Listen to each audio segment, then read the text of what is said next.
Mikey saw this movie. I wanted to go see it. I didn't get a chance to.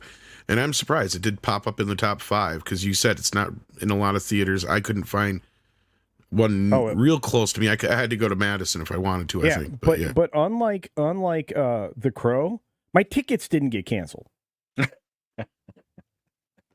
Anyway, that's last week's story. I rewatched the live stream archive clip from last week's Monday. But anyway, when you look at this Reagan movie, first of all, it did 7.4 million. It was in 2,754 theaters. That's several hundred behind It Ends With Us.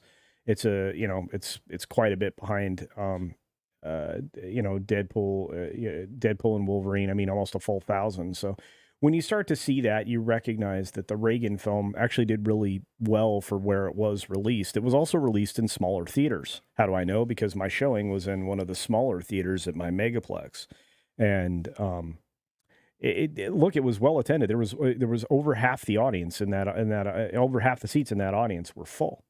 What's interesting is Quaid does an incredible version of Reagan, and he is wearing a prosthetic. But not in an obvious way, basically just for his nose. He somehow is able to smile and otherwise basically give a lot of expressions that Reagan had. He did good hairline. That's also true too. So he looked great from beginning to end in this role. The de-aging technology that they used. If this movie didn't cost all that much to make, it had an ensemble but very well-known cast, including Jon Voight, who plays a great Soviet spy, believe it or not. It really was a wonderful presentation of the man and his life, and it didn't just dwell on his exceptionalism. It dwelled on both his faults and his and his successes, things that were good and bad in his life, and a real understanding of where he came from and why he felt the way he did. And as the Soviet spy described Reagan in the film, he was the crusader. And I don't know if there's a better way to describe Ronald Reagan. So when it came to this movie, I was actually surprised because they were able to honor him. But they didn't overblow it, which Hollywood has a tendency to do with some of these things. Overall, everybody in this film was high caliber as far as their performance. The story was very well told, even despite the fact that it was mostly linear. The opening was spectacular because it starts right after Reagan is shot. Hinckley. Yeah. So it was something I enjoyed very much. It was something that was true to the history that happened at the time, beginning to end. I'm sure a lot of dramatic license was taken in the dialogue because nobody really knows what those conversations were. But the people that were in it, the characters that were in it, just absolutely brilliant. And like I said, sometimes you need a crusader, and Reagan was certainly one. Who else saw this film? I think Mike did. Mikey, well, what did you think about the movie, Mike? Well, I want to thank Coulter for not leaving anything for me to possibly talk about. Make shit up. Yeah, just make shit up. How did Reagan handle the aliens? I'm not sure why I decided to. Well, I was going to see it Saturday, and it didn't happen because I got stuck handling phone calls and other crap. Remember, Tom, I was on my way out the door on Saturday? But yes. I ended up seeing it yesterday, and I was debating: do I go see this? Do I go see Alien Romulus? Do I go see the Marvel movie, which I still haven't seen, this Deadpool Wolverine movie? And I'm like, I'm going to go see this. And I didn't know what to expect. I frankly expected to be bored. I frankly expected it to be a politically conservative mouthpiece movie. I somewhat expected it to be a glorification or an anti-modern day times type movie. It was none of those things at all. Someone's got a hot mic in the background. Who's got background noise? Oh, that's I'm sorry. I think it's Tom. All right. Yeah. So here's what let me see if I can add some stuff to it. Let me talk about well, Culture's right. It talks about the good, the bad. I was thoroughly engaged. I didn't look down at my watch. It's a 2 hour and 10 minute movie. I didn't even look down at my watch to see how long I had been there until I realized that the movie must almost be over, because they were getting to the point to where they're starting to tell about his his Alzheimer's and his mental decline. And I was like, Well, oh, shit, wow. 2 hours and 10 minutes is short nowadays. I understand that, but normally with these 2-hour movies, any movie to me that goes above 140, 150, I almost always start to feel bored at some point or another. There's only a few exceptions. Yeah. I was engaged in this from beginning to end. And it was interesting because there are multiple, although it's linear, there's multiple storylines. There's the storyline of his love life with Nancy. There's the storyline of the Soviet Union versus the United States. There's the storyline of his political career. There's the storyline of his acting career. All of these storylines not only are being told over one another, but concurrently in time sequence, which makes for an outstanding way to tell a story.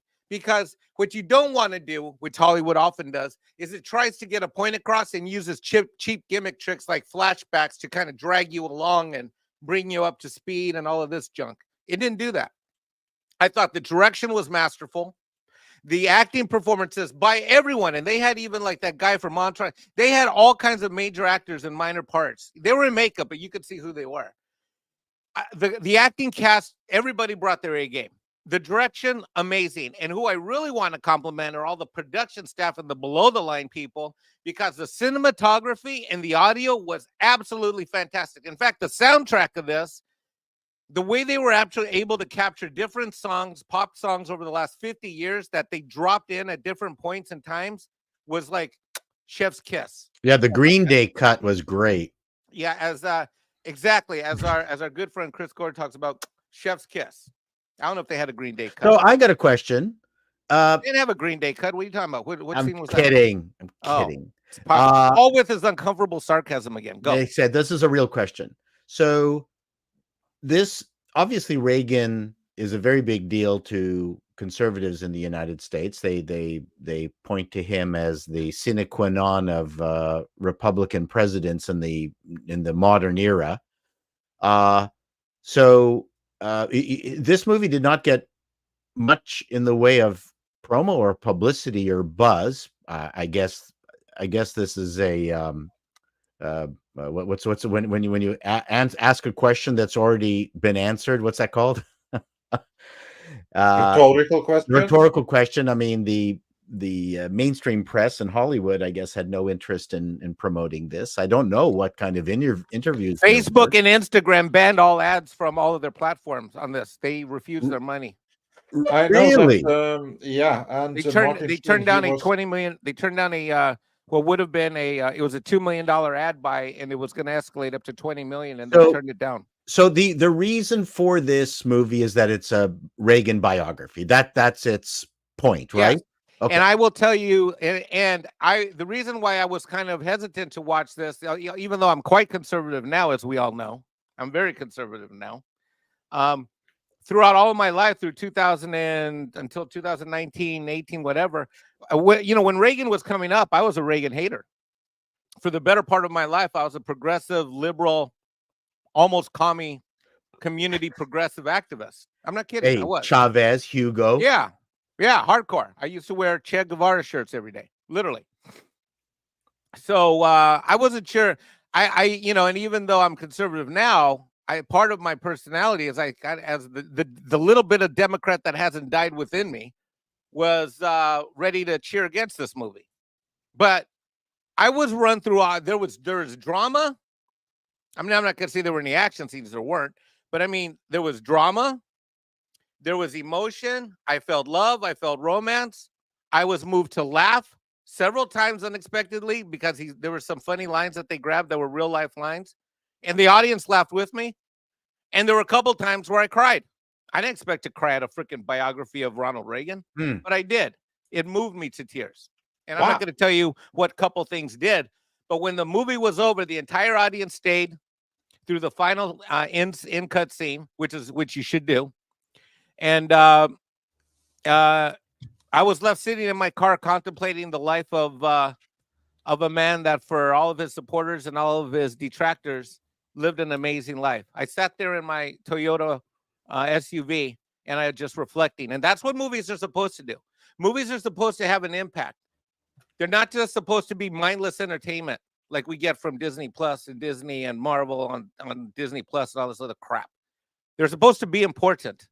And this was an important movie that gave me an important experience that I wasn't expecting. So I wrote a review on Fandango. I'm verified, so I guess it posted.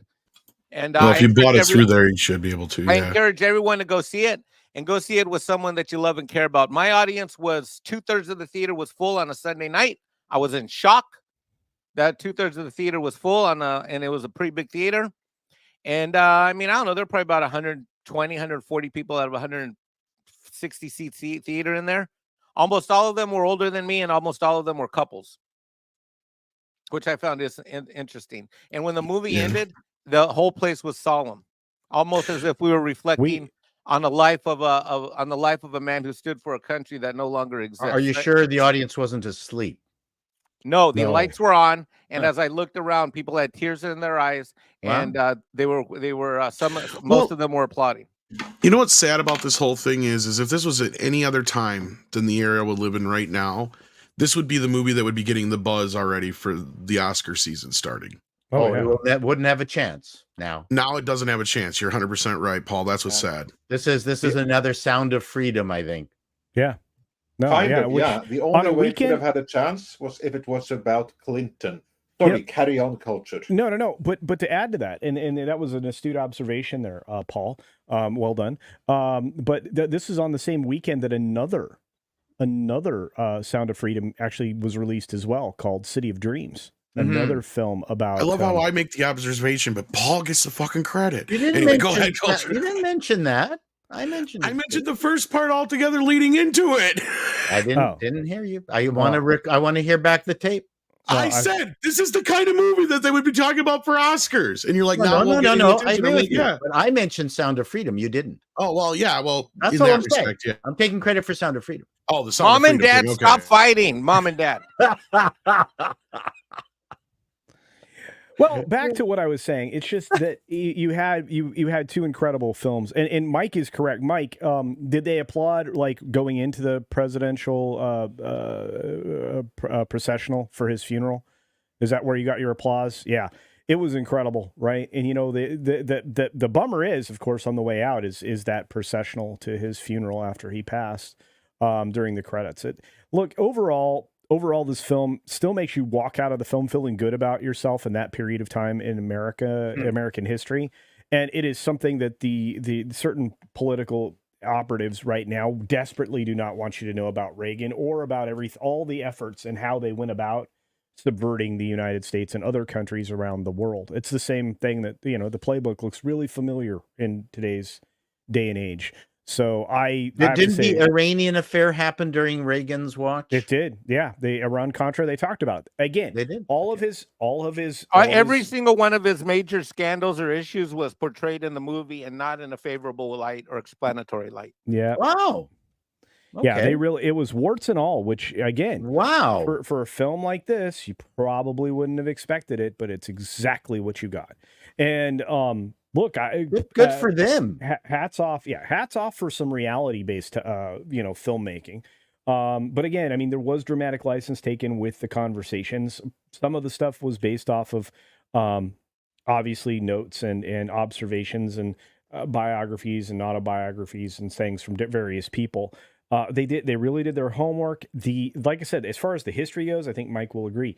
It was consistent with the events as they happened throughout his life. You can go back and look it up. It's all things that happened. So it's very, very well done.